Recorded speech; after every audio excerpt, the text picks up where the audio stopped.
মুসা আলাইহিস সালাম ফেরাউনের বাবুর্চিকে এক থাপ্পড় মারলেন রেগে মেগে। উনি থাপ্পড় মারছিলেন আদব শিক্ষা দেওয়ার জন্য, কিন্তু বেচারা সাথে সাথে মরে গেছে। উনি মারছিলেন আদব শিখানোর জন্য, বেচারা যে মরে যাবে মুসা আলাইহিস সালাম জানতেন না। এখন দেখে সব গুনাহ, এটা তো মরে গেছে, অক্কা পাইছে।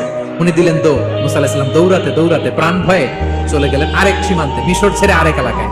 যে দেখে কিছু লোক ধাক্কাধাক্কি করে তাদের উটগুলোকে পানি খাওয়াচ্ছে, আর দুইটা মেয়ে পাশে চুপ করে বসে আছে। উনি বুঝতে পারলেন মেয়েগুলো এই ইয়াং ছেলেদের সাথে ধাক্কাধাক্কি করে টিকতে পারবে না। উনি এগিয়ে গেলেন, বললেন তোমরা পানি খাওয়াবো উটদেরকে? হ্যাঁ খাওয়াবো, আসো। উনি উটগুলো নিয়ে সবাইকে সরিয়ে পানি খাইয়ে দিলেন, মেয়েরা চলে গেল।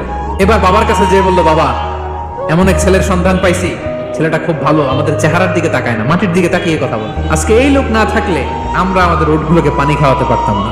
আর ভিনদেশী লোক আমরা চিনিও না। ইন্না খায়রা মান ইস্তাজারতাল কবিয়ুল আমিন। বাবা কাজ করেন, আমাদের তো রাখাল লাগবে, আমাদের দেখভাল করার জন্য তো একজন সুপারভাইজার দরকার, এই ছেলেকে আপনি কাজে রেখে দেন।